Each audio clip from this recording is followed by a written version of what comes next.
the video because I just got an unstable report, so see how that works. Okay, so good evening. I'd like to welcome you to the regular meeting in North Brantford Planning and Zoning for Thursday, May 20th. In attendance are regular members Cienza, Galdenzi, and Dulac. Our first order of business is the minutes from May 6th, which I believe were in your packet. If anybody needs to review them or otherwise, please make a motion.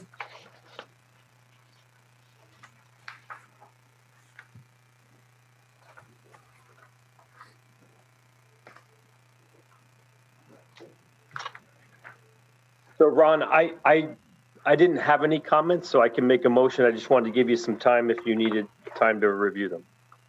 No, I reviewed them before we flew out this morning. Yep. So I move to approve the minutes from the May 16th Planning and Zoning meeting. May 6th, Bill. Yeah, May 6th. Yep. Is there a second, Ron? Second. Okay. Any discussion? Seeing none. Bill? Yes, I approve. Ron? Second. And I approve as well. That passes. The minutes are approved from May 6th. So we have no new business, and we have one item on the agenda tonight for old business. That's application 2021-3. That's for the high school. Where we left off, Will, was that there was some refilings maybe, or adjustments to some of the plans. Yeah, they made revisions, and you were circulated a copy of those revised plans along with a comment response document. Yep. And the applicant's representatives are here, and perhaps they can give us a short couple minutes summary of the things that were done. Okay. Okay. John Tunsky here, the applicant, or representing the applicant, landscape architect for True Design, 114 West Main Street, New Britain, Connecticut, 06051. So about a week ago, we submitted the revised plans to Will in his office. We incorporated the majority of the changes from him, as well as Kurt, Regional Water Authority. There were a few design changes, I guess I'll call them suggested design changes that we didn't address, but we're going to consider as we move forward with the design. All the other comments have been addressed. There were some comments from the Deputy Chief of Police, which were really off-site comments. Our recommendation was for the town to follow up with the Department of Transportation on those, as they weren't really affecting our property.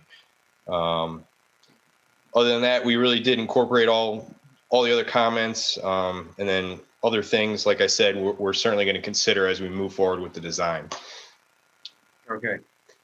So Will, for the most part, it sounds like they addressed a lot of our comments that we had, yourself, Kerr, and a number of folks. And then if there's any future changes to the plans, they would just come into planning and zoning for a modification if necessary. Correct. Okay. Do you see anything that's outstanding? I is looking through it. I didn't see anything that really was a deal breaker from what you provided. Yeah, no, they're good. They've responded and revised for the most part everything that we asked. My memo outlines the few items that, as John just mentioned, that they're under consideration, and that's up to your discretion as well. Kurt had a memo too, which I'm not sure if these were in the package that we got. John, do you know that Kurt's May 14th comments were incorporated? I believe they were, yeah. Anything from Kurt was incorporated. Okay. To the extent it wasn't the approval could reflect this memo anyway. If they've already done, they're done. If not, you would do them. Okay. All right. Bill or Ron, do you have any comments?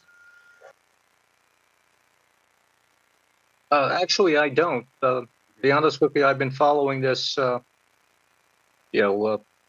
way of the Board of Education also. And And to be as a member of the first graduating class of North Branford High School in 1965, I'm very interested in this project, and I think it should move forward. Thank you, Ron. Bill? Yeah. Wow, Ron, I did not know that. Number one, that you were the first class. Yeah. Congratulations, then. I have no more comments, Harry. Well, Bill, when Ron graduated, I mean, the classroom was in the original chicken coop down there. Yeah, exactly. Yeah.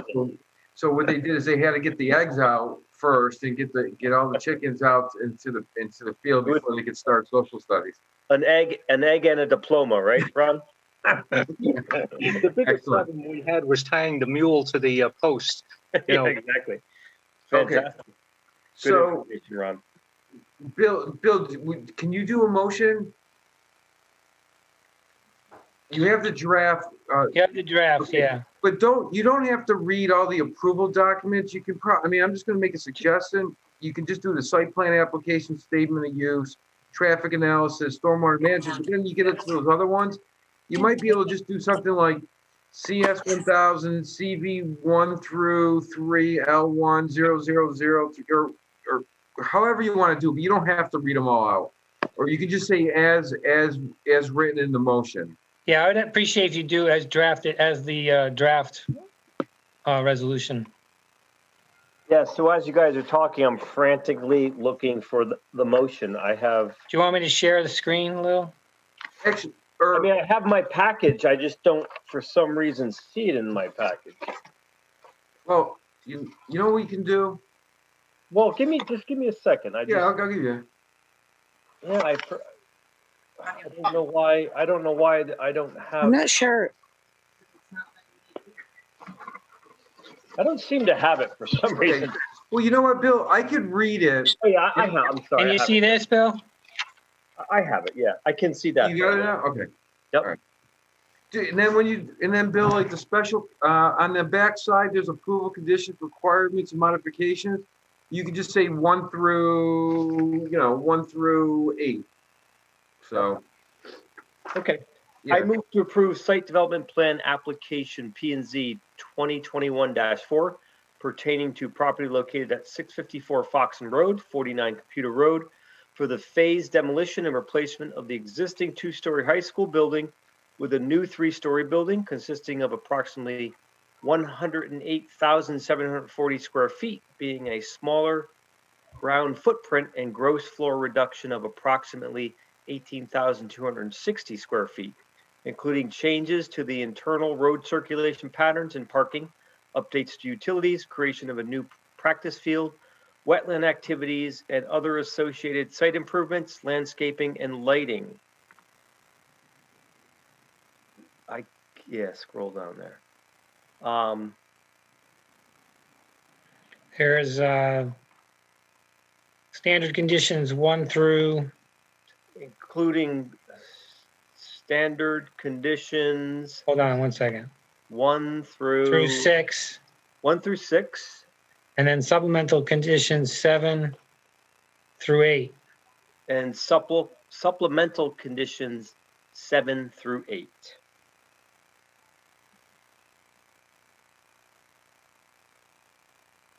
Is there a second?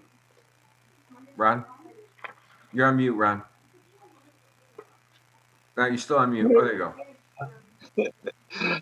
I second the motion. Okay. I have one question. Sure. And this, we might have to amend something here, but Sure. on the agenda, the application was 2021-3, but everywhere in the draft motion, I believe it says 2021-4. Good catch, Aaron. So I just want to make sure which one is correct. The P&Z application, I believe, is 2021-3. The 4 was a carryover from the IWC, from the inland wetlands. Okay, so let's do this. Can Ron or Bill make a motion to amend?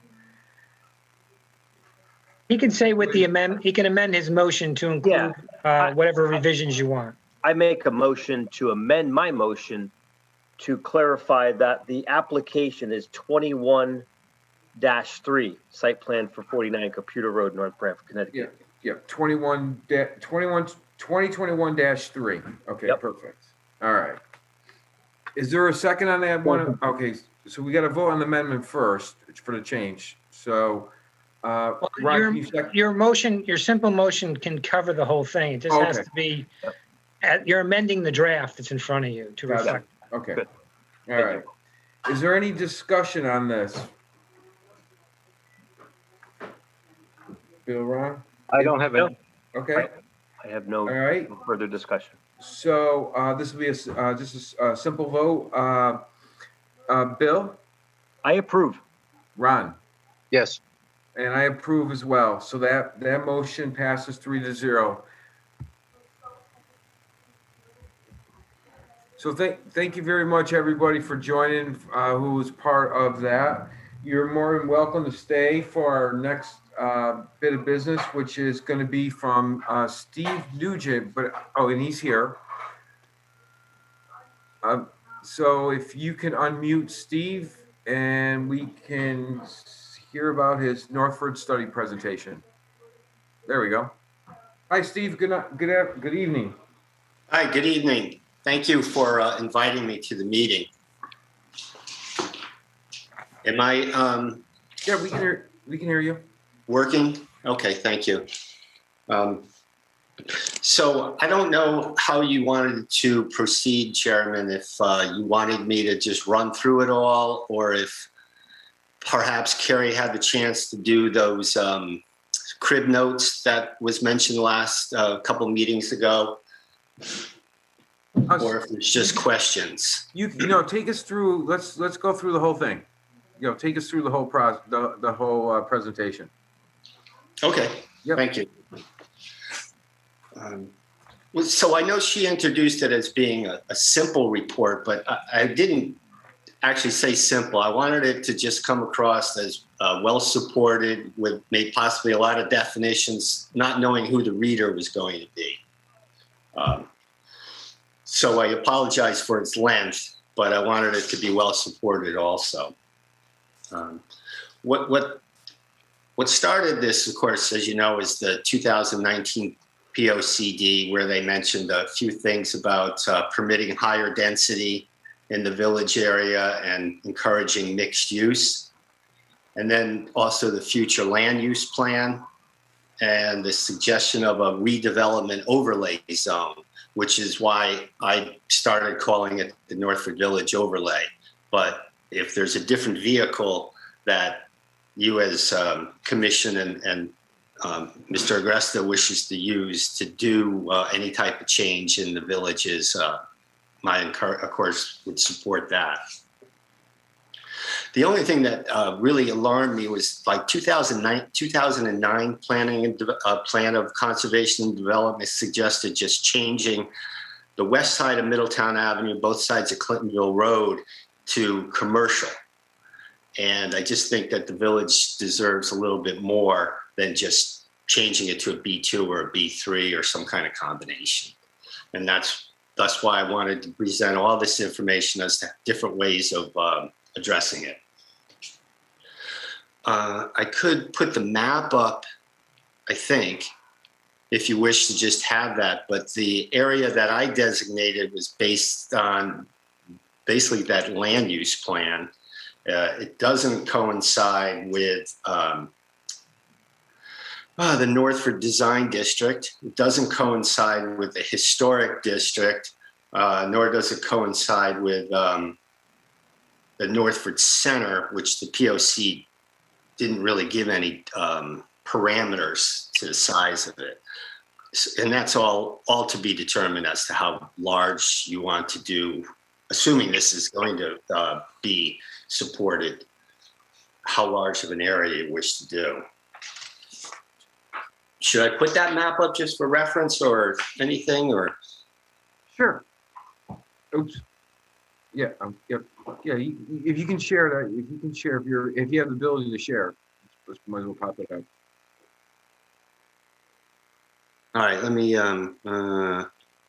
look for that, please.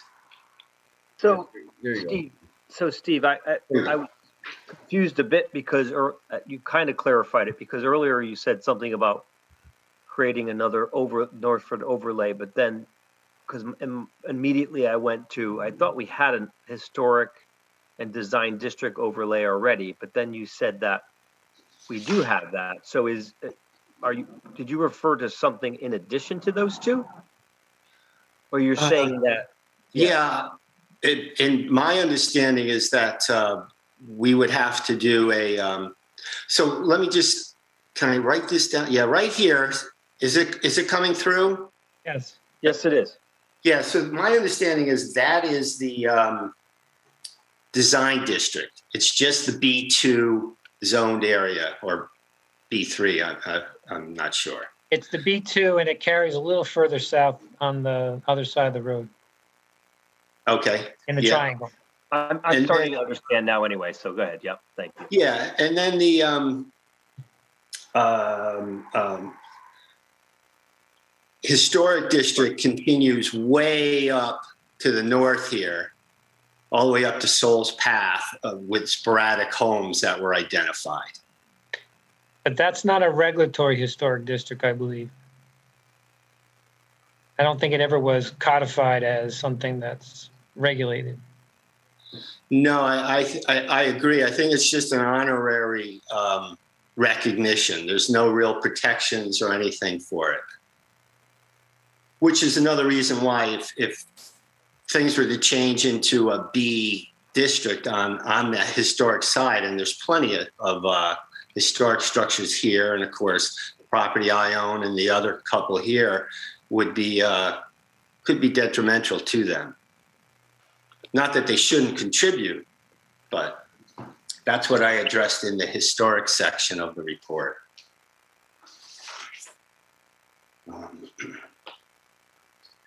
So what's not in the report, though, and I think is equally important, are whatever land uses, mixed land uses you want to allow in the village by right.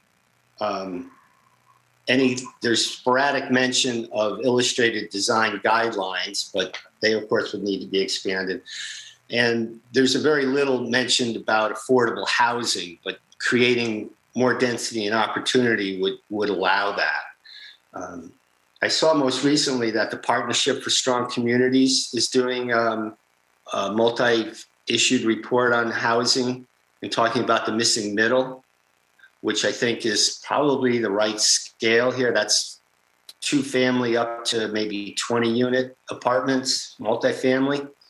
And that's possibly what we could strive for, on different parcels. But so, Steve, let me ask you a quick question.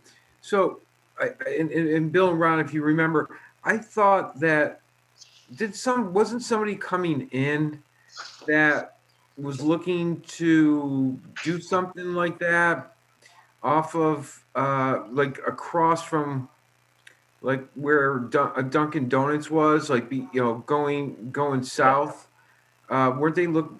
It was Eddie Lawton was trying to do a 3-story.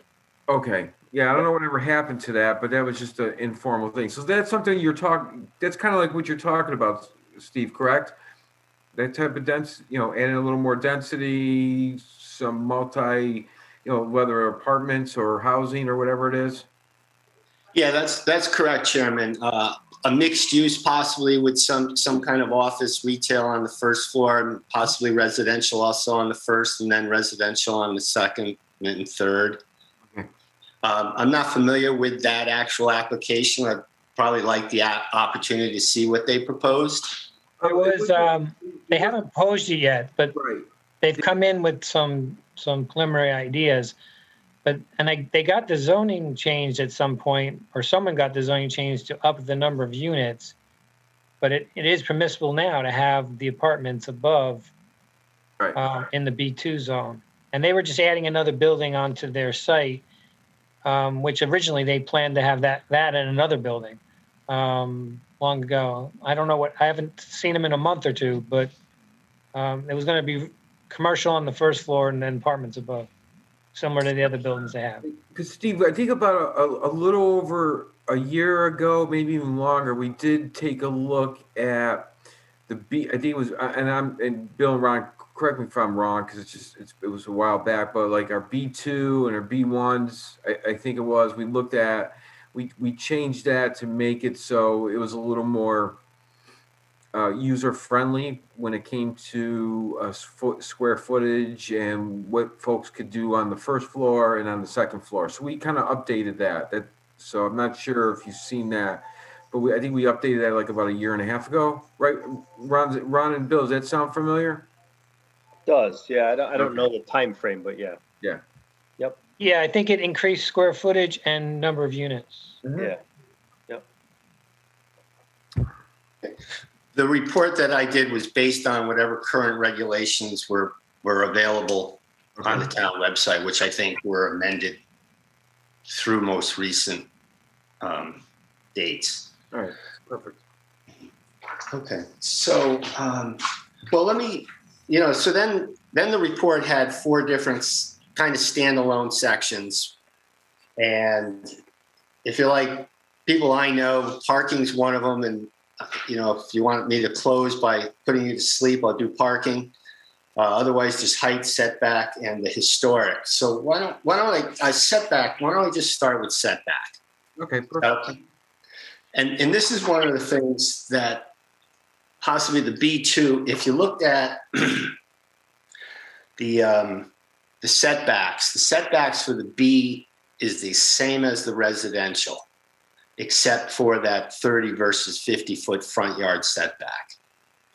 And one of the points of the report is that the village will be possibly a defined area, and you should make use of as much space as possible. So possibly think about closer side yard setbacks and rear yard setbacks in this specific overlay area. Again, I'll just call it an overlay area because that's what I've gotten used to. Okay. Because the whole concept of a walkable village is to have interesting things close by and not squander the space. The better that public realm is along the street.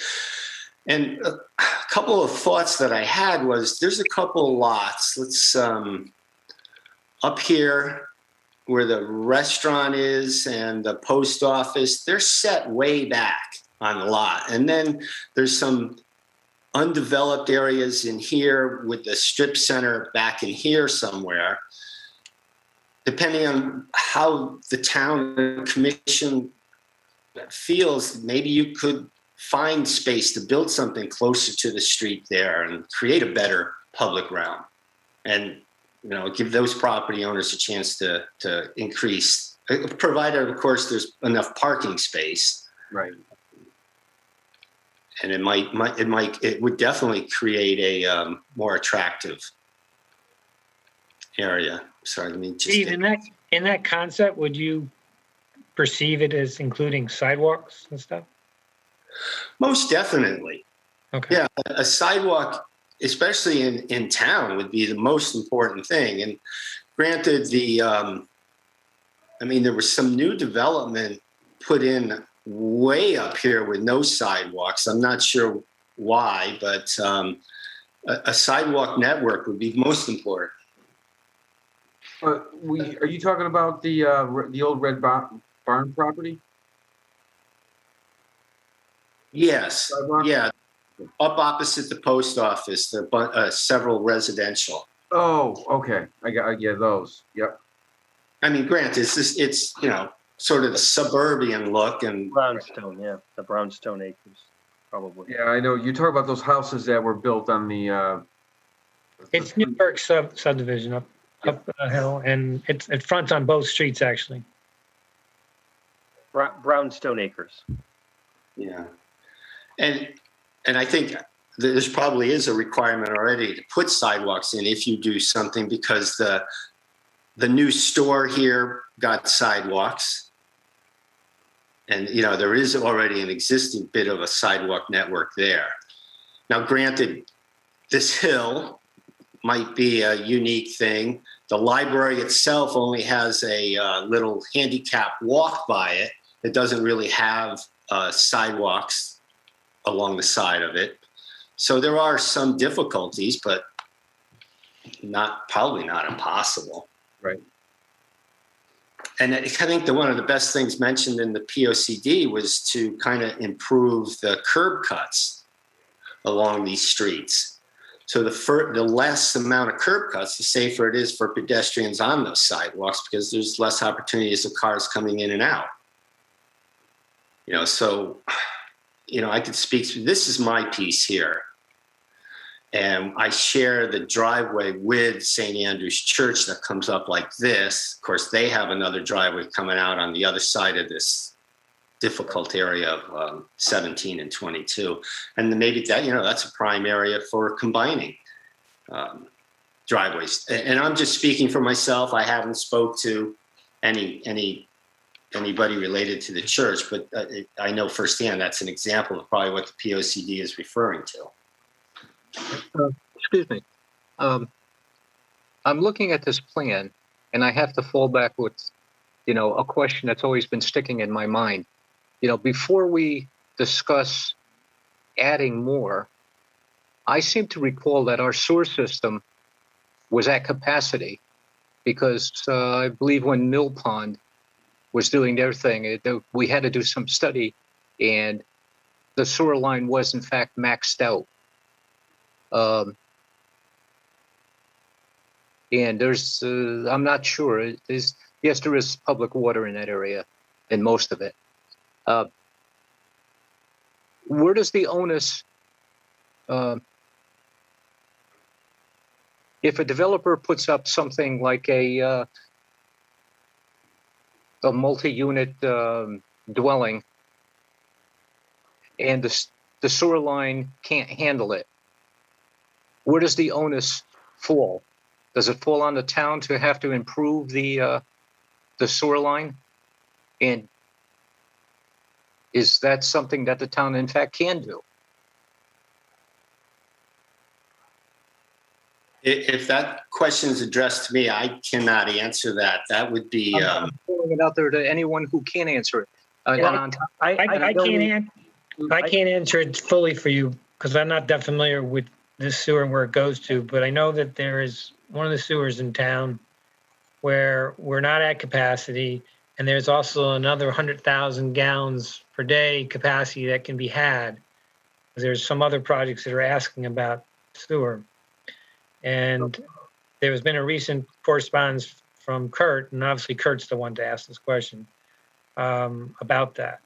But any improvements fall to a developer, and then there's also connection fees and the costs associated with connection fees. And one of the issues with connection fees is a high connection fee for units, unless they're age restricted. I see.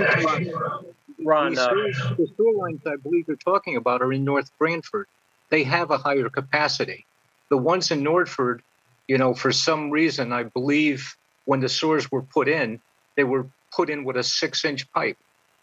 Yeah, I don't know about the capacity of the individual pipe. I thought you were meaning the overall system and how much flow we could put into the system. I'm talking about the overall system. It was put in with a very small pipe that wouldn't have the capacity to handle development. Ron. And yeah. So Ron, I mean, well, I'm just questioning, where does the onus fall? Does it fall on the town, or does it fall on the state, or is that something that should be addressed prior to, approving growth that can't handle it? Well, Ron, that's a great question. So what normally happens when there's an application and somebody wants to put potential sewers, or that would go to the town engineer for his comments. So let's say somebody, I'm just going to throw, they wanted to put 50 units here, and we don't have capacity for that.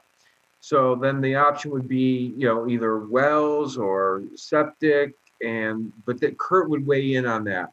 So that lays on Kurt. So like with the application for Eddie, when he brought that in for that piece of property or whatever it might have been, I don't recall.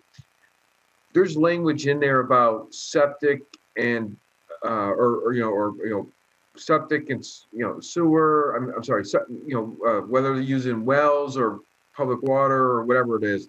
But that would go on Kurt. If Kurt said we don't have the capacity to handle that and the applicant didn't want to make a change, we wouldn't be able to vote for it. So that would land with Kurt. Kurt would have to provide that to the developer, and the developer would have to make a decision based on that. And I'm sure most applications where sewers are involved, they would engage Kurt before they even brought something to the town. I mean, to planning and zoning. Yeah, the Make Eddie, sure that it was actually viable, because you don't want to go through the whole process and then find out that we don't have sewer capacity. So they usually engage Kurt on that, up front before the process even starts. And yeah, that was what we had with that project you just mentioned, Eddie's project. He I think in the end he proposed sewage, but there was a lot of discussion about that, and Yeah. Kurt got involved. Yep.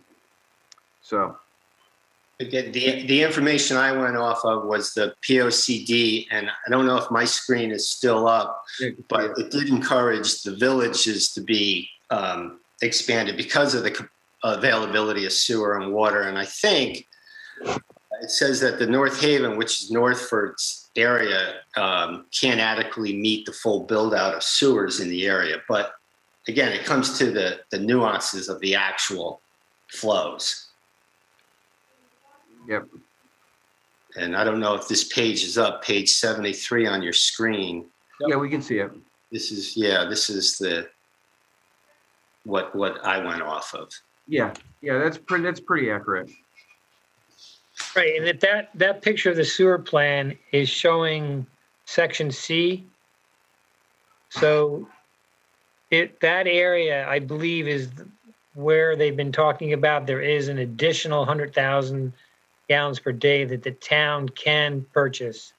And I don't believe it's really a real cost to purchase it, but it can be added into that's the overall flow. So that would give room to open it up to more properties than currently served under the current plan.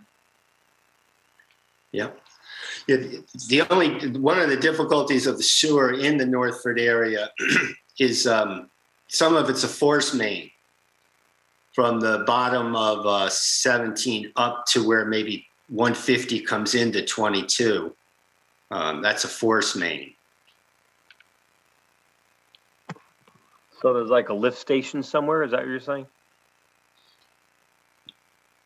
Yeah, I believe that Must be something like somewhere from here down to somewhere back in here, it's forced up. Yeah. All this flows downhill over to here, and over here, I think if it's available, goes in. But then over here, it would be difficult to just tie into it because of the pressure. Yeah. And again, it's one of the issues of developing the village. So the other issue I see too is, and I know this, I recall way back from the Northford store when that went through for the replacement of the Northford store after it burned down, is we did a traffic study and learned that area is like a traffic, it was F, it came out as F, because it goes A to F. And it was like the worst in terms of traffic. And I know there's some futuristic, I don't even know if it's still a project on the DOT to do like a rotary and things, but obviously that's a problematic area, that intersection, We'd have to, that would be something that I think at this point in time is kind of restrictive to like a lot more development. It's pretty bad there now. So, that's something we'd have to consider as well. It's pretty interesting to think of the concept of the rotary, because in a lot of ways, not only would that really help the traffic tremendously, those rotaries are really well. I did one in the previous town I was in. And this would also help solve, to some extent, the crosswalking aspects that would be needed in these areas, because it would facilitate that much better than the current configuration. Yeah, I agree. I think the rotary would be a great solution. The question is, how long do you wait for the DOT and funding to. There is another problem. I believe the Northford Congregational Church owns the Rotary. They own the property in the center that we drive around. Technically, the little Rotary that is a nightmare. The church actually owns that property. Yeah, but So- the state, if they did a major road improvement like that and need the land, they would just take the land by eminence. Yeah, exactly. Yeah.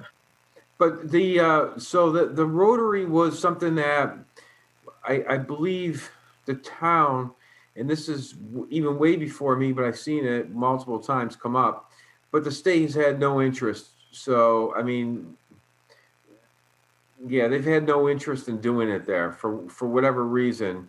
Because it's been there, it's been it has to be for at least almost 20 years.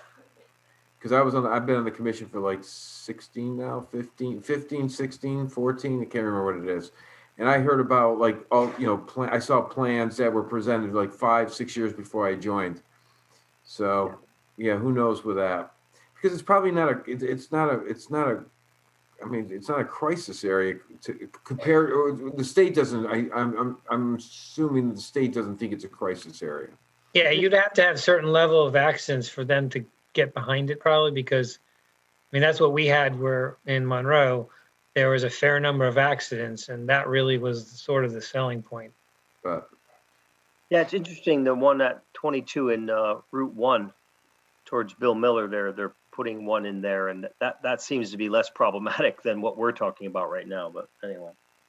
yeah, because Bill, I even looked a little bit into it. Some of the discussion was because you had the road where, it comes out and makes the T to Route 1, but then there's a little off cut on the other side that was already there. So that was kind of like would stem that. I didn't think that there was many accidents down there because it's a light. Yeah, So, I didn't either. Yeah. Oh no, it's not a light. I'm sorry, it's not a light. No, it's not a light, but it doesn't seem to be very. Yeah. 1722 is much more problematic than that. I agree. But anyway. I don't know if we could wait that long to do that. And there was, with only one Rotary down here, there's still the opportunity of traffic. What happened to my pencil? Getting caught up in here, right? So that's where they were talking about the Rotary. We're up on Clintonville Road, where that, not down where you just put the box. The Rotary that I saw was on the Clinton, right where the corner of the library, the bank,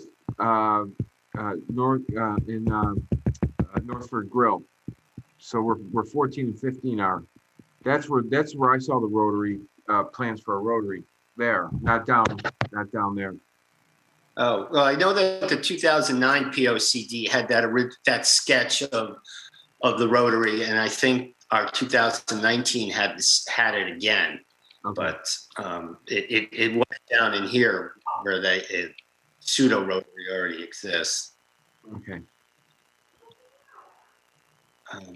Gee, I apologize. I put that box in there, and I don't know how to get rid of it. Good luck. Yeah. So yeah, that would become a difficult hurdle to get over, and perhaps other property owners could help try to push the state or something towards that, if that's what as property owners could do. All right. So just to go back to setbacks is, having those the same as the residential for the commercial. I think we want to maybe have that looked at, whether that would be considered a viable alternative. And of course, the report presents a lot of different regulations and professional studies that sort of just recommend either front setbacks no greater than 15 feet, side yards up to 10 feet, and rear yards to 12 feet, as long as it's not abutting a residential zone. Of course, then you still need your buffers. And some even recommended zero distance. But it's all about how you would like to visualize the village now and possibly, for the next couple of generations as to where it should be built to. So, Assuming- Steve, one question on the front setback. Right now it's 50, correct? Right. You just said it was 50. The B, Right. It's 50. yes, it is. I could pull that chart up. No, it's fine. I just want to make sure we're on the same page.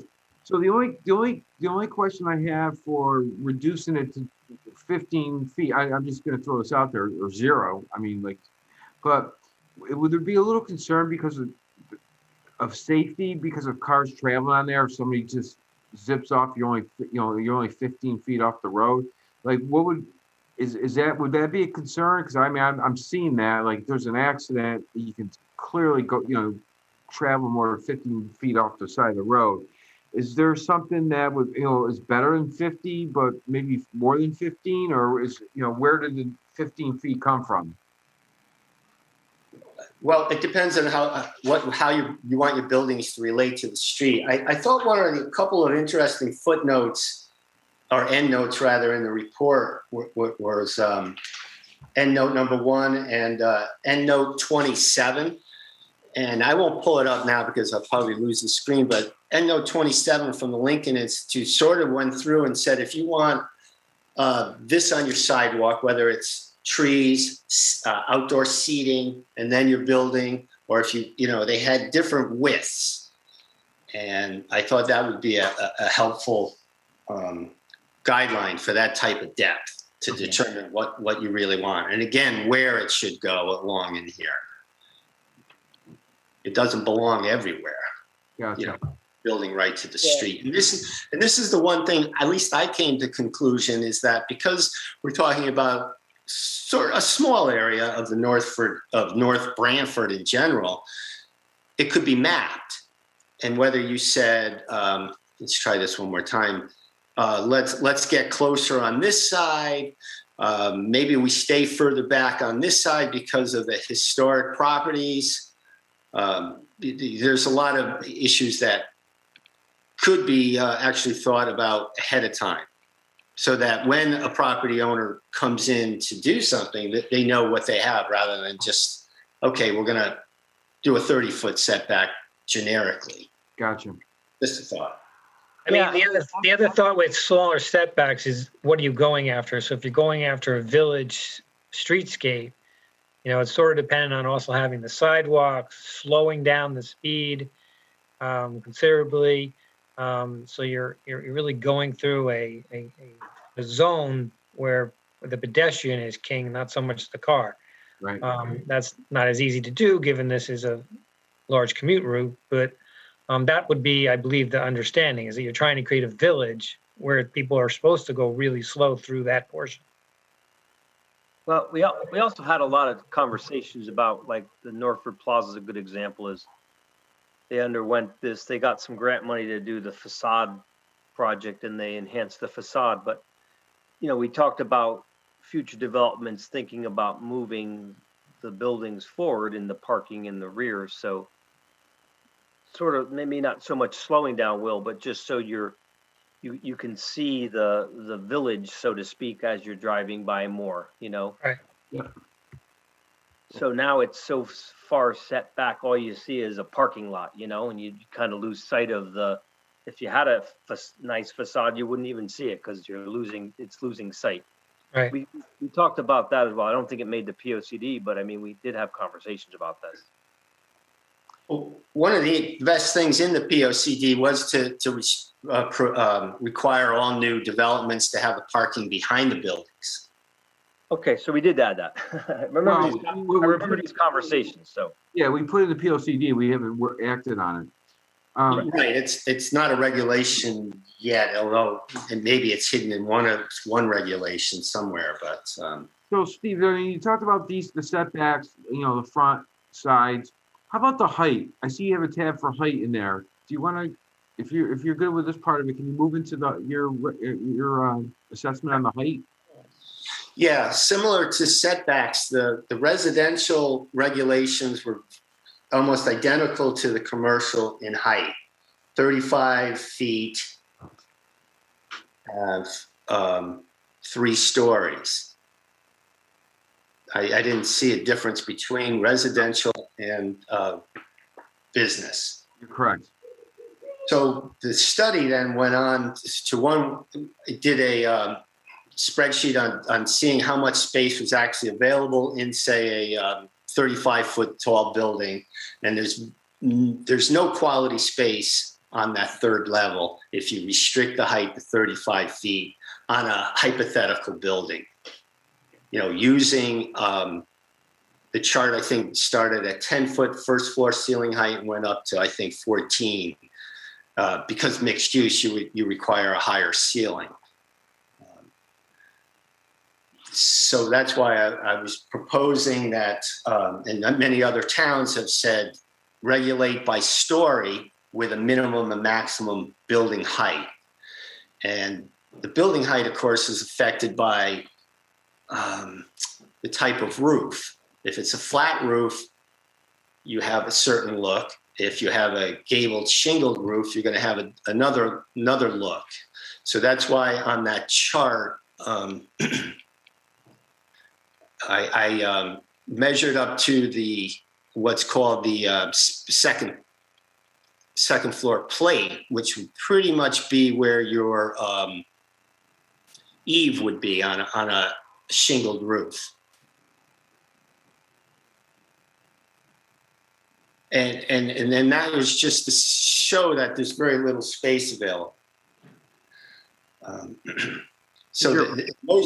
It's your proposal to go higher, then, is what you're saying, right? Yes, higher. Whether the town felt that 3 stories was adequate, or which they regulate now, or maybe 4 stories, and that's, whatever the proper height would be. It's more economical and affordable to build up rather than to build out. You can always build more stories on top of a foundation and create more taxable building space than just spreading it out. So I don't think you're suggesting a huge problem, but I mean, we also have to be cognizant of our fire protection folks, our fire departments. I know I grew up in Brantford, and they built like an 8-story building, and then they had to buy a ladder for $350,000 just to support the 8-story building. And I know you're not suggesting 8 stories, but we'd have to work with the fire department too, because there's limitations to the equipment they have, and we just can't build up without them being in the loop as well. I think one of the conclusions that comes out of this has been coming from different people. The same conclusion is that the 3 stories and the 35 feet don't go together. They don't complement each other, and it certainly does not look favorable to getting peaked roofs, because you're really compromising what you can do with the story when you have to also count the roof above the gutter line. Right. So, I mean, you can make a minor adjustment and still achieve what was envisioned as a 3-story building without adding much of the height factor. Understood. And you'll still have a 3-story building, but you'll get your gable roofs, which is probably what you want more predominantly than the flat roofs. Yeah, Steve, one of the things that, I think it's been discussed, I don't think it's been discussed, it might have been tossed around, is that like when you have a flat roof, you go up to 35 feet, right to the peak, right to the point, you got and you got a lot of space between the first and second floor. But if you want to, like you said, if you want to do a peak roof, that doesn't work. It doesn't work out well. So, there was discussion, I think, someplace where when an application would come, we would look at the site plan and look at the roof. And if the roof was a peaked roof, type peak roof, instead of taking 35 feet to the top, you take 35 feet to maybe the center of the roof, or something similar to that, but to increase it. So then you would say instead, because you wouldn't want the roof, maybe you wouldn't want to say, let's go to 45 feet or 50 feet, but just say, we approve the roof, but we're going to use the height from the peak to the eave in the center of that is the maximum height. So that would somehow increase it as well, without really changing a whole lot in there. So it's just a suggestion. I heard that tossed around a while back. So, but we have understood that where 35 feet is, it limits what we can do. You basically got a 2-story building. And I think that's why that 35 feet is there. Because at one time they probably just thought, we'll do some, we'll create these just 2-story with nice roofs and make them 35 feet. But yeah, that's something we definitely have to look into, is the height. I agree wholeheartedly. Where you measure to the roof is an important facet of this. One of the other things is with a sloped roof are dormers. And somebody could propose doing a dormer the entire length of their building to get that 3rd story, making it a quality space. But then architecturally, what would that look like? Yeah. So again, that's why illustrated guidelines would be important, to just make sure they don't abuse that, to create that. So what is your thought on that? Like, what would you kind of propose for something like that? As to for what, design guidelines or height measurement? Height measurement, yeah.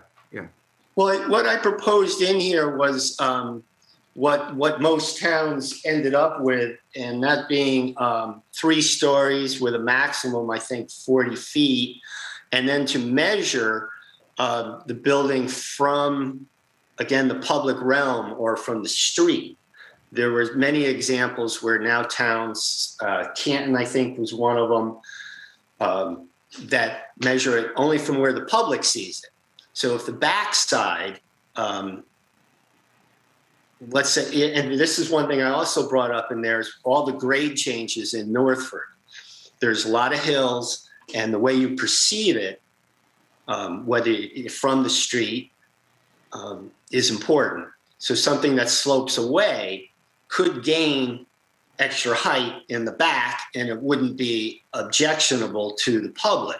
Whereas a property that slopes towards the street could have the opposite effect and look much larger than allowed. Or so you're saying so let me just get this.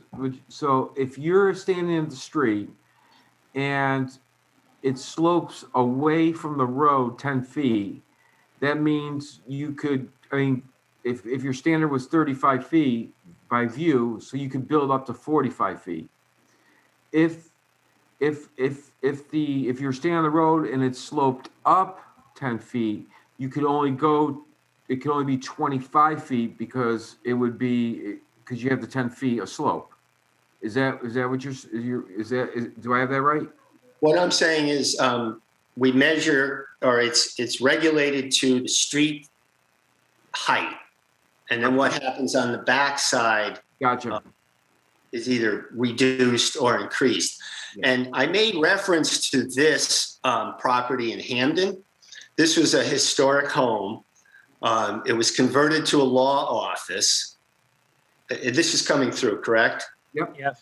And then what happens is when you get around the back of this part of the building, it grows. Gotcha. And because of the way the site is, it doesn't really, it doesn't look that out of scale. Gotcha. Yep. So there's other ways of calculating height too. I mean, if you're looking from the street and that's the important view and it's consistent throughout, that makes sense. The other ways some towns have measured the height is an average grade around the building. That gives you some of what that does, not as much. I mean, you could still have an area that's bigger, but that could be in the front or the back. So it's not saying where that would be. You're just getting your height measured by the average grade around the perimeter of the building. That's another way of looking at it. Yeah, I did look at it for like specific properties, but knowing that, there's a tremendous slope. Oh, no, don't do that again. Sorry.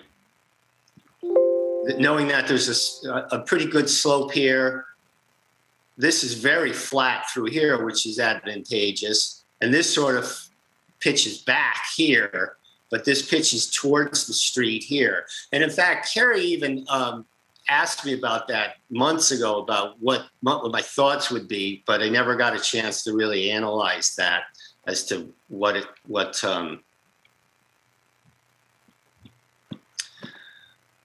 could be done for certain slopes. So, yeah, so that's the height section about how it's measured, different examples of what it should be. And again, a lot of the research sort of went back to those professional organizations like the APA or the Lincoln Institute, so that they were more credible rather than just say a local town. But a local town is just as important because they're practicing some of the newer ones, and every reference made pretty much had the date of the regulation in there. So whether it was from 2018 or 2000, at least you knew where I was pulling this advice from. And again, it's all other referenced advice. It's really not my advice. It's not my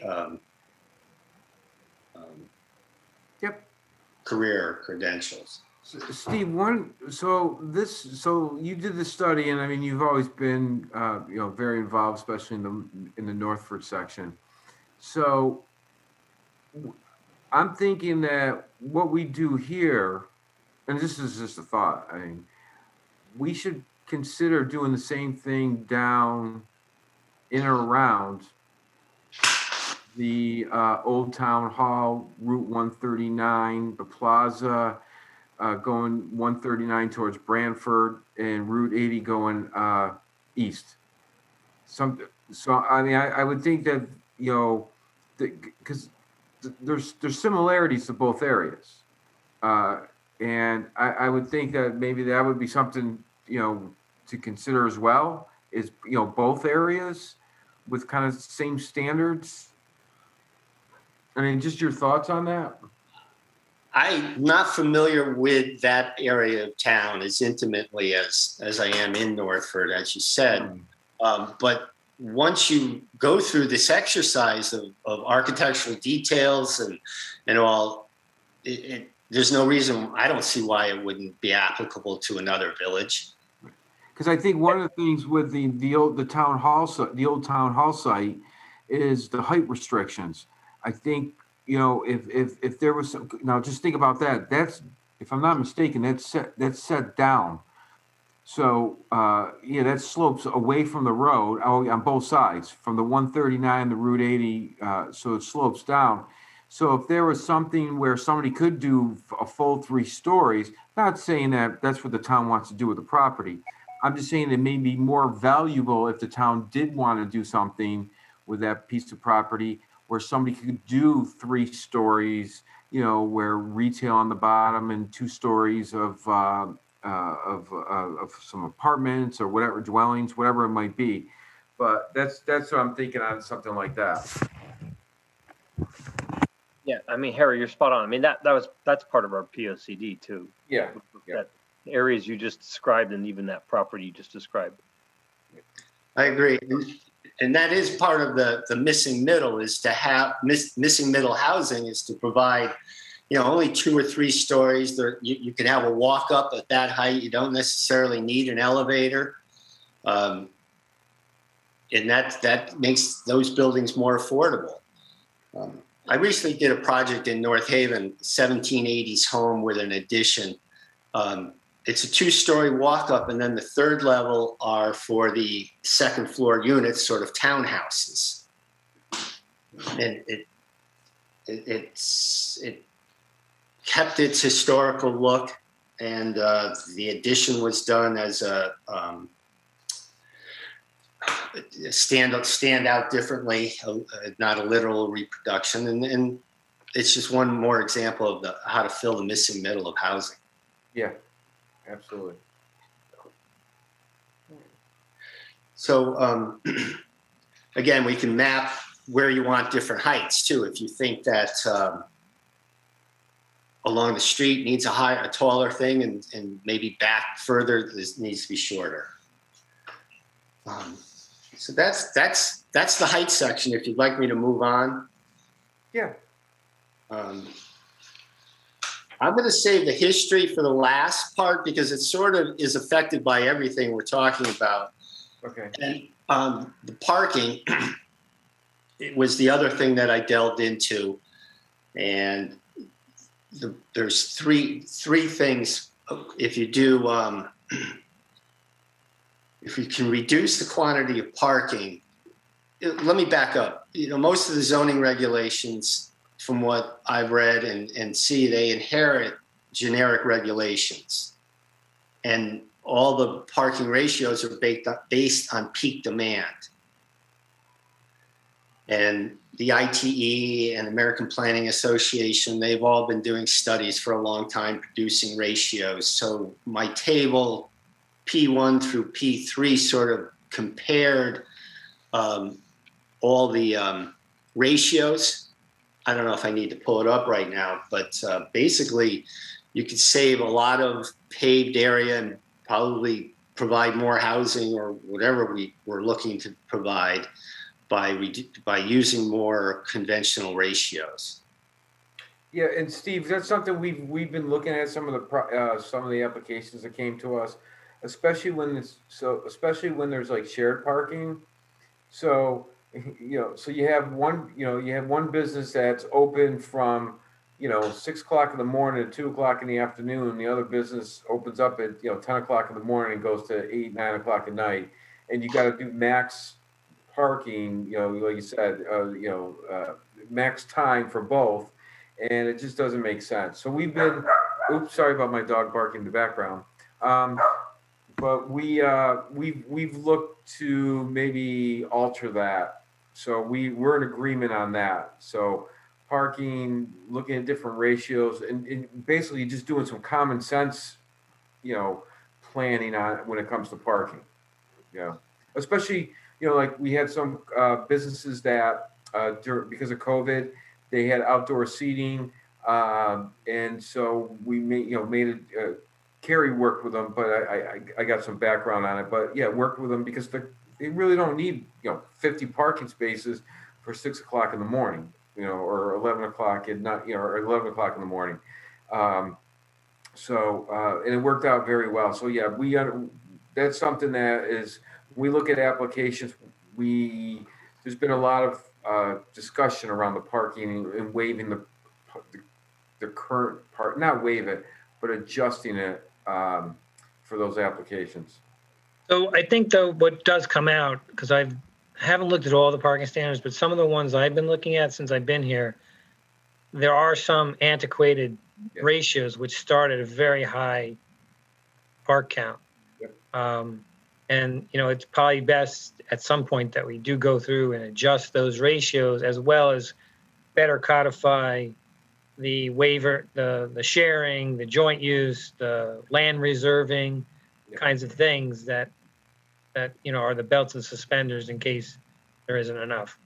But I think that would warrant some revisiting of codification at some point to make it easier for you guys. So you don't have to really do everything on a case-by-case basis. Right. But that's a very good point. You need to put the burden on the commission within the limited time span to make those decisions, just like architectural decisions. So whether it's part of the village overlay or just an actual change in the regulations would be helpful for everyone, I believe.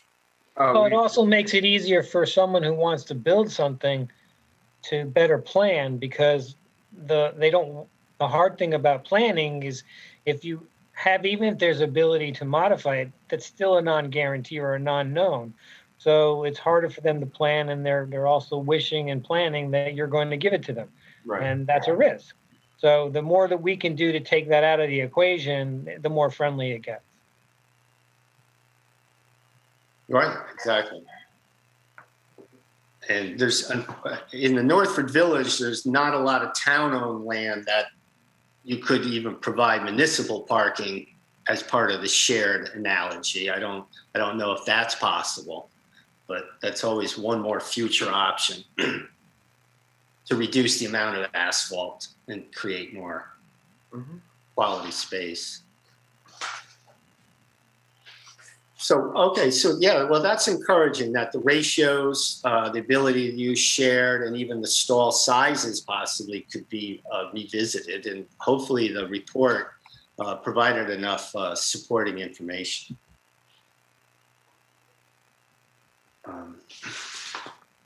So I just continue then onto the historic? Yeah, please. Yeah, so pretty much everything we spoke about could have a negative effect on these. Each one of these circles on the map is a contributing structure to the historic district. And as that report went on, it probably went on a little bit too much about the history of the area, so I apologize for that. But we've lost several important buildings. That being the Warren Williams House, where the Rite Aid is now. Of course, it was taken down, not destroyed.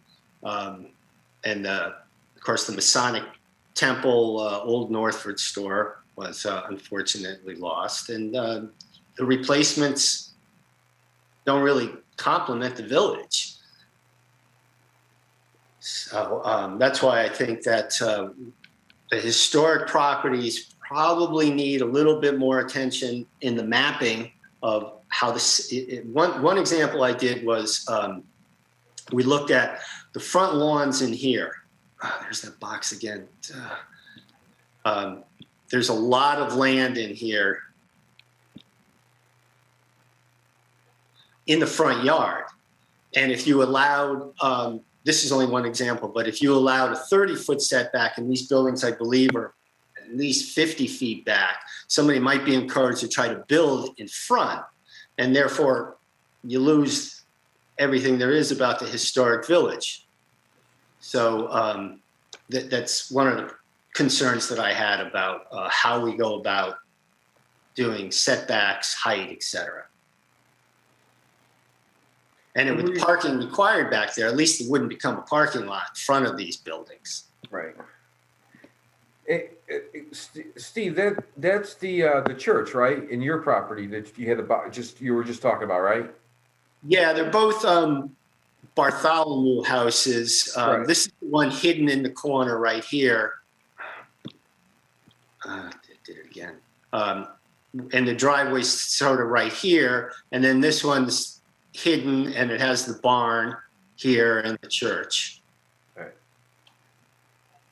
And I only bring that up because, again, I know it fairly well.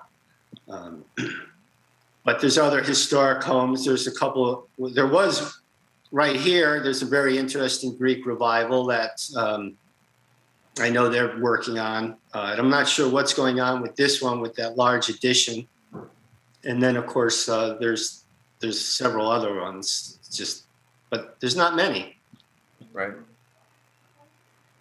So you're saying handle those properties a little bit differently? That's what I'm suggesting. Well, instead of just shifting them into the same zone, they could have an overlay zone or something that lets them do an adaptive reuse component that addresses the specifics of those buildings and makes things so you keep the integrity of the building, but have a ability to add on or adjunct to or something. So you would have to treat them differently, though. So, Will, would that be how if it was a non-conforming use? Wait, let me draw this back. So let's say the property as is was non-conforming, step backs, whatever be, and then somebody wanted to maybe expand on that, because when you do that, if it's non-conforming and then you change the use, then all the zoning regulations come into play. So how do you maneuver around that? Well, I guess we'd really have to look at the pattern of those buildings to the extent that they would be non-conforming. Right. But the idea is that they're not functioning to the kind of use that would contribute to the overall health of the area. I mean, that's the premise, right? So you want to keep the structures and the integrity of the architecture, but make them more viable commercially. So you can structure the adaptive use with the use, and then the allowances of if you do those uses and maintain the building, you may get some relief from if they are restricted on a setback or something, or I don't know exactly. I mean, I haven't studied it, but there's a way to do this. Yeah, because It one might be thing, different than on the other side where there aren't the historic structures, perhaps. so one thing, Will, you'll start to see, and maybe you already seen it, but North Brantford has a lot of a good amount of non-conforming.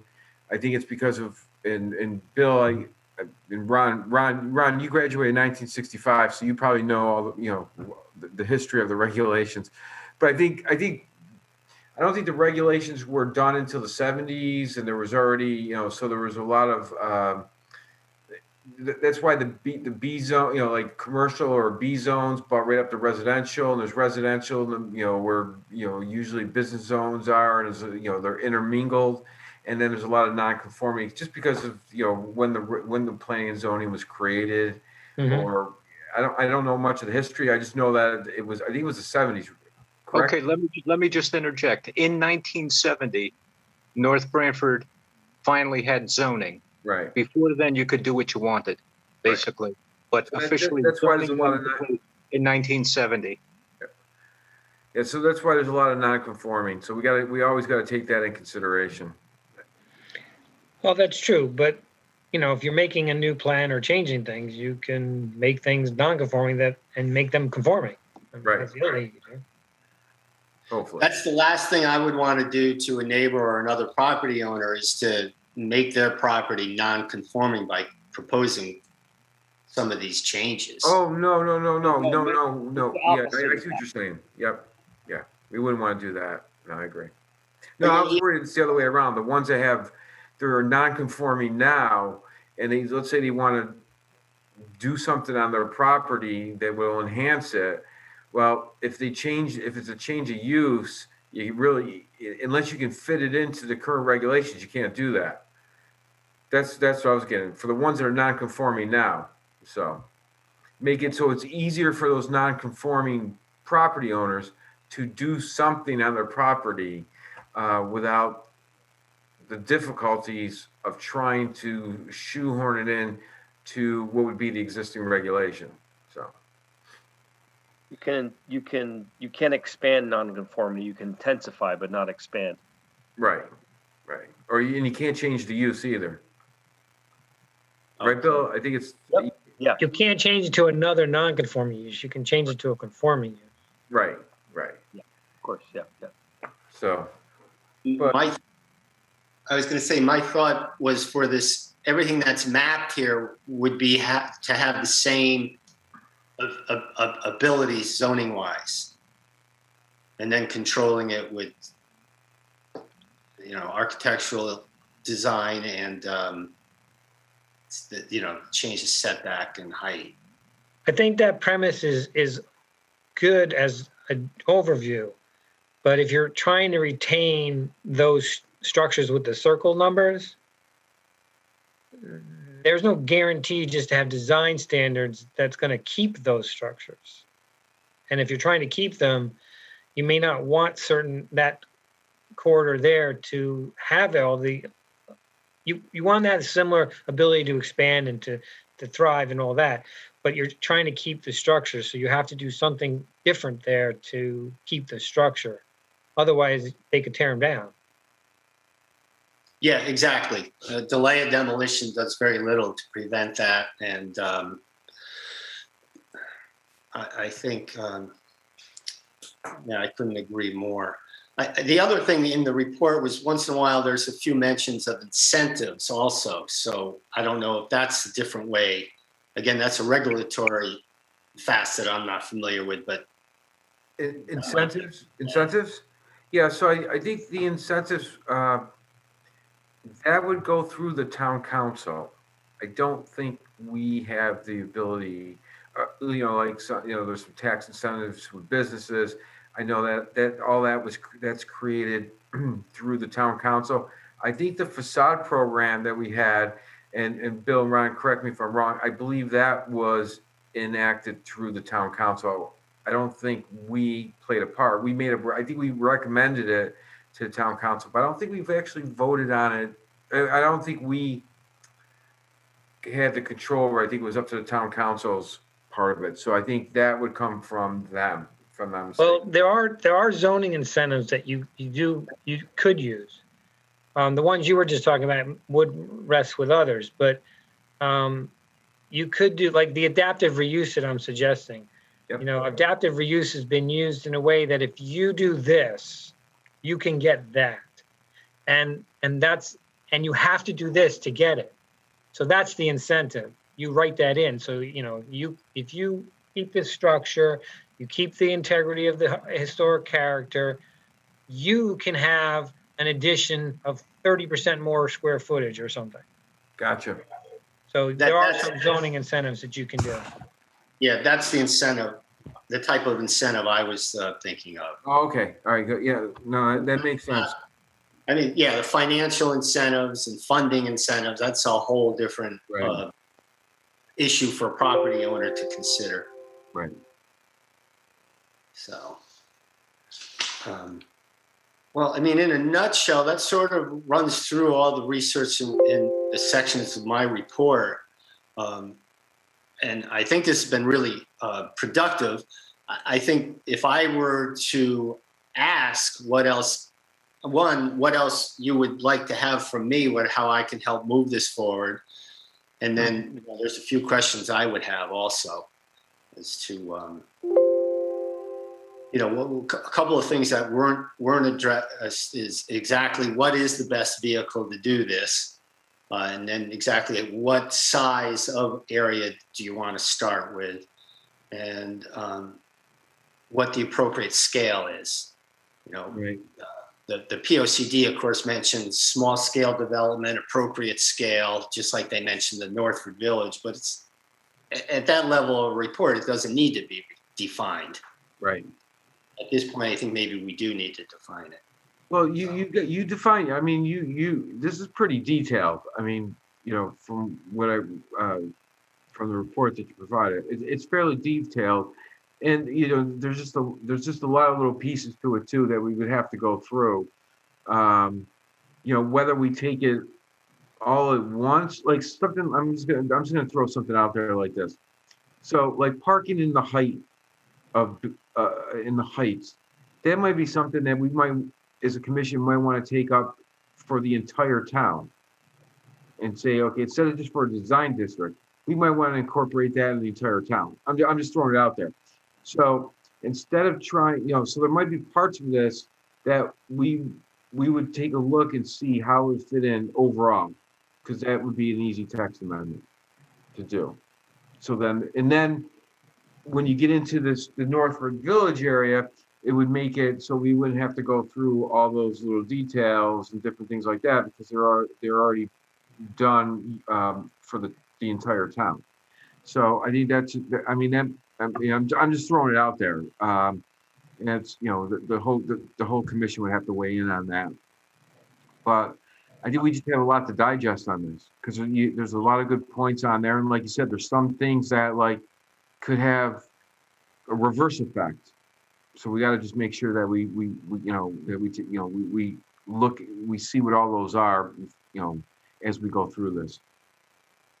Harry, I mean, just my point. I think you're right on with that. I mean, as Planning and Zoning Commission for the town of North Brantford, I think those few points you just mentioned, I think we have to. I mean, we're not just going to do it for one area. I think we have to look holistically. I would think we wanted to look holistically. So I agree with you. Yeah, it only makes sense. Yeah. And then we can speak, we can, like I said, we can take a good look at this, and I mean, take a look at this as well as seeing how it would fit into the other, into in the North Brantford section down by the old town hall, because it'd be good if we could just do one for both areas, so, hopefully it wouldn't mean much tweaking, but it would be good to have that, this proposal looked at the other part of town too, which we could do as well. So, Okay. yeah, and you said you had a couple questions? Well, actually, I have one, maybe ignorant question. Is the design advisory committee still in existence that does the North Brantford and the Northford Design District? I can't think of that gentleman's name. He presented not too long ago. Yeah, I'm drawing a blank. I am too. I can picture him, but I cannot think of his name. Is it still Scott Small? Yes. Yes. Okay. Oh, he presented on a property in one of the villages? He might have come just as a member of the public speaking on an application, I think is what it was. Yeah, I think. You know what? That could have been Eddie's. Could have been. Yeah, it might. I can't. I really don't recall exactly. Yeah, but or it could have been. It actually could have been Fowler Road. Could have been that long ago. Yes, Scott's been involved in he's provided some presentations, and also weighed in on some applications as well. Okay. Yeah, no, he's a valuable resource by all means. If the advisory committee is still in existence, if I may suggest, it'd probably be the best one to review illustrated guidelines, the design guidelines. I think that advisory committee consists of Scott. Oh. Yeah, Scott and Steve Nugent now. Yeah. What? I'm nominating you, Steve. Oh, okay. Unofficially. Well, I did resign from the Inland Wetlands Commission a year and a half ago, so I suppose I could find time in another town. But yeah, anyways. But no, this is good. This is good. Just, like we have we have the POCD, and some of the things in there. Taking a look at this, looking at some, some of the things we could change holistically to at least get the, start the ball rolling. Parking and heights are, things we've discussed before, and I think parking would be one of our first things we can look at, because I think we could do that pretty quickly. Heights, we might need to do a little more research in there, but something like parking we could take up pretty quickly, and then just move from there. And then at the same time, like I said, really look through this and, make sure, anything that we do, how it affects the rest of, how it could affect the rest, other properties in North Brantford. How does it make sense? Yeah, this was awesome. Yeah, I would also, Will, I'd also lean a lot on Will, because it seemed like a lot of the points you brought up, Will has a lot of great experience from his past. He seemed to have past experience and brought some good stuff forward. So we'll utilize him as well. I keep going backwards and forwards on this. I convince myself of one thing and then I'm do a 180 on it.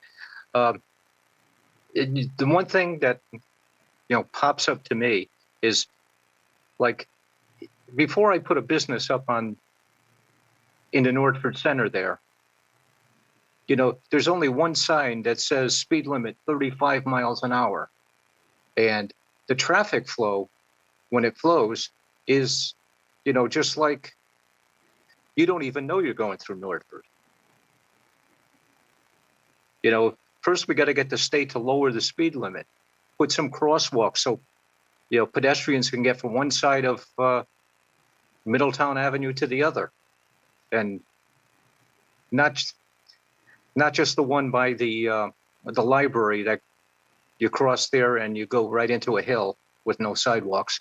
But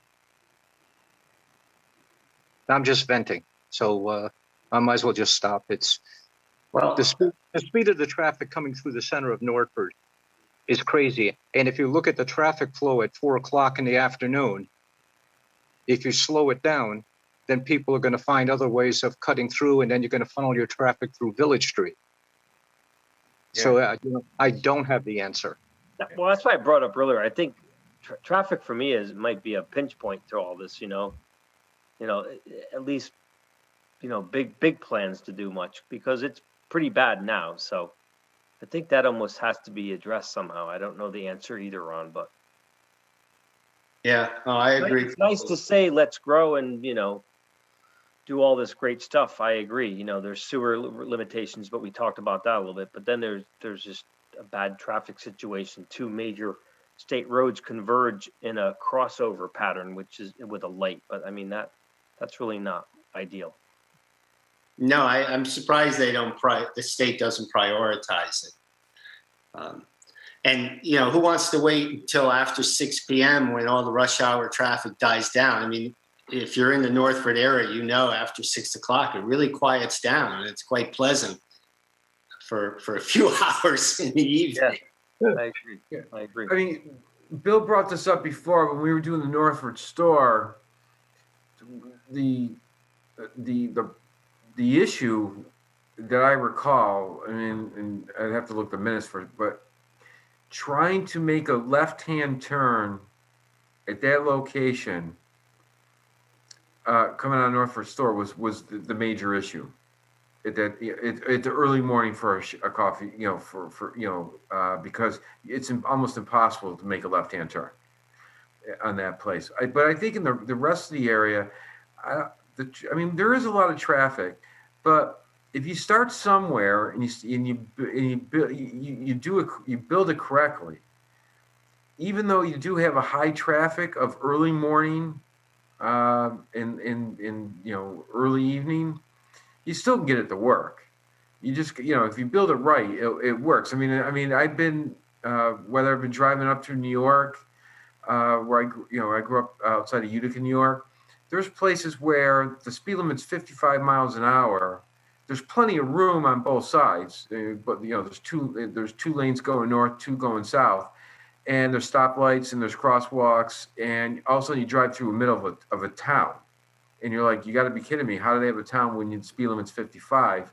But it works because they have it set. They built it the right way. There's a lot of they pushed everything back away from the 55 mile an hour area, obviously, for safety.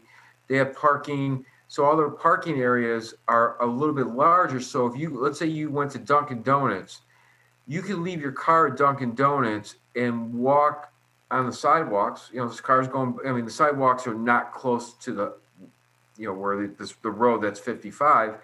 You can leave your car at Dunkin' Donuts and walk to the grocery store. Or you can walk to the fruit stand or whatever it might be. So they made it work, and I think this is the same way. You can, if let's say there's no rotary and the speed limit doesn't change, but if we really think about it, we probably can come up with ideas how to make it work. So I think this is a great start. And sometimes maybe it doesn't need to be reinforced or regulated because. You can walk to the Dunkin' Donuts now if you don't mind stepping over the guardrail and then go up to the grocery store or the Rite Aid, just by parking once and doing several things. Whether each property owner feels that they should store your car while you don't do this, that's a different story, but it can happen. Oh, yeah. Like there's nothing that tells you in New York, in this one town, that you can leave your car here, but their parking lots seem to be a little bit bigger than normal, and people do just they do that, and there's no signs that if you leave your car you're going to get towed, type of thing. So they make it so it's accessible for all. So, well, yeah, this is a great start, Steve. I think. Okay, and I would agree with you that right turn onlys might be a good solution. Yeah, we talked about that too, but then. If somebody wanted to flip it over, then everybody's going to make a right turn at the light where all the buses go, and then you're going to go in. You're going to go down the road to the condo, or you're going to turn in the Northford Grill, or you're going to have to go in the bank. Or if somebody doesn't really know the area, it's going to go all the way down. Going to go down to the condo area a little bit. So that but it was just for that piece of property where it was really difficult. Yeah, I know that was a difficult application, especially with the proposed drive-through or drive-around. Yeah, But that intersection where Clintonville and 2217 all come together, there's sort of a rotary there now. It's just on a slope. yeah, yep. But Exactly. yeah, that's for future. And that's one thing I mentioned is possibly let's not wait for DOT. Let's try to do something with what we have. Can I? So, thank you very much for allowing me to delve into this unsolicited report. I'm glad it was received well, and I'm happy to do whatever I can to help move it forward. Whether William, you want to guide me, or the commission wants to guide me. Yeah, let's digest a little bit of this. We'll put it on one of our agendas to take a look. Like I said, parking height. Well, parking should be the first one we can take care of. I think we have a lot of statistics. Will mentioned it. There's other towns we could take a look at as well, and we have done that. So when there was applications, Carrie would take would say some of the other towns parking kind of like what their formulas were and different things like that. So we should probably take a good look at that and make that a priority to revisit. So, but thank you very much for the presentation and all the time and effort you put into it. It's very helpful, and yeah, this is great. All right. Well, thank you again, and nice to meet you, Will. See you face to face, and You as well. We'll do it again soon. And same with you, Janet. Nice to see you once more. And I'll be in touch. Nice to see you too, Steve. Yeah, thanks. Appreciate Take it. care, everyone. Thanks. All right, thanks, Steve. Will, before we're going to go to your town planner's report. I really don't have much to report, so Okay. there's not much happening right now. Okay. So whether we have a meeting next month or next month, maybe we should put if Bill and Ron agree, maybe put parking on the agenda and start a discussion with that. All right, well, let's talk about schedule. As I told you in a previous meeting, I am not going to be here the first week of June. Right. So do you want to do that for the second meeting, or do you want to have a different meeting? Oh, no, we'll do that for June 17th. Yeah, Okay. June 17th. Now, June 3rd, if there's nothing on it, then we'll cancel that. Yeah, at the moment, we have nothing, so, and it's just around the corner, so. Okay. The other thing. Yeah, I'm just thinking of Kurt. I don't know if Kurt comes to these meetings. That would be his last meeting if he does come, right? Is it the third? Kurt's working through the end of June. End of June. So the June 17th will be his last meeting if he does come to the meeting. Right. Yeah. Speaking of meetings, did we decide if we wanted to go back in person or not? I did poll everybody. I heard from everyone but you, Harry. And the majority was to maintain Zoom. Okay, that's fine by me. I was going to say I'm only going to vote if to be a tiebreaker. We've been having a conversation in town hall that started on Tuesday, and there's going to be another staff meeting next Tuesday with the health department. And so the town is working on its own policy as to what's going forward. At the moment, it's all status quo. Okay. All right. Yeah, well, whatever the town decides. I mean, this works. I mean, I rather see people's faces, but this works fine. It's been working out pretty good. So. Yeah, and I did receive late this afternoon the latest executive order, which is extending a series of orders over different periods, and I haven't been able to read it, to absorb it. So I'll get that in, and we can talk about that another time. Right. Well, it'll probably change it changes daily. So. Yeah. I don't know if we need to amend the agenda, or it's just really a question about the siting council with that solar farm. No, I mean, I don't have any, unless you have something new. I have nothing new about it. When they presented, I tried to make a case for, I thought those poles look really ugly. And the more times I drive by the North Haven one, Mhm. North Haven has like 2 or 3, and I think their proposal, even though they said it's not written in stone, but they had like 5. So I've been driving by North Haven looking at the 3 or 4 and saying, God, there's got to be a better way. And then I just came across one in Middletown, a solar farm where it's all underground and you wouldn't even know, it's a solar farm. That's all you see is a solar farm. You don't see these big, hideous telephone poles bringing the electricity out. So I don't know. I know it's the siting council. We have probably very little leverage, but I don't know if there's anything we can do. But Yeah, I can look back at what their schedule is. Their comment period was the last thing I knew about, but that was over a month ago. The other place is to talk to town manager and the town council, because obviously they're part of this deal. Yeah. And whatever leverage they may have to get that to happen, that might be actually a better way. Yeah. Okay. But didn't we ask him about underground? And wasn't there? I brought it up, and she said that the 5 that we're seeing in the artist rendition is not, may not be what they're going to do, but that's typically what they do. But then I saw a solar farm in Middletown that had no poles, and it had. Yeah, there's no reason to have those poles other than economics. I mean, it's just probably a little cheaper to put it out. That was my sense too. Yeah, the only thing I could think of was that the electricity was coming out above somebody's property, wasn't it? Wasn't there a house there and that was their property? Along the access road, though, they could put it out to 22.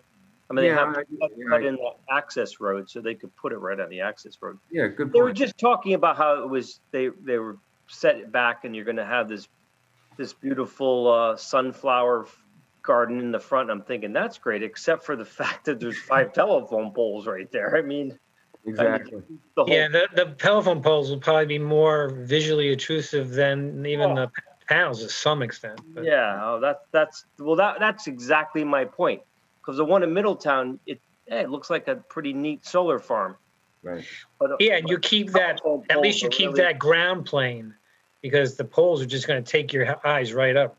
Yeah. Is the solar farm a farm or is it a industry? Yeah. I mean, it's a power plant. Yeah, it's a power plant. It is it's a factory. It's not zoned for that. You can call. It's not subject to zoning though. Yeah, I was okay in principle with the solar panels. It's just the poles to get it out just look hideous because they're right. To Will's point, the only thing as you drive by, the first thing you see is the pole. You don't even notice the beautiful sunflowers or if you're into solar panels, you don't even see that. You just see these poles. Your eyes will be drawn, just as Will said. Your eyes will be drawn right to the poles. Yeah, they look hideous. All right, town council, thank you. All right. Anything else? Anybody else have anything else? Anybody else have anything else? Wow, I must be getting tired. Is there any other discussions we need to have? Just scheduling. I just remember we do have a new application that came in. It's Brian Panico's. Remember you had a presentation by him not too long ago. And that will be for a hearing in July. What's the address on that? Well, it's not related to us. He's got I think it's 180 Old Post or something, or 108. Oh, yeah. But it's his text amendment. Yeah. Yeah. Okay. Yep. All right. When's our meeting in July? Will, do you remember the date? It's the 7th or 8th. Okay. All right. Yeah, it's the week after 4th. All right. Perfect. All right. If there's nothing else, Ron, it's your, tonight is officially, we're going to honor the graduating class of 1965 to adjourn the meeting tonight. So at 5:09 p.m. Pacific time. And this is Ron Sienna coming to you live from Long Beach, California, saying, I motion we adjourn. I second it. All in favor? Aye. Aye. We're adjourned. All right. Thank you, everybody. Talking, everyone. Take care. Enjoy, Ron. See ya. Bye. Bye.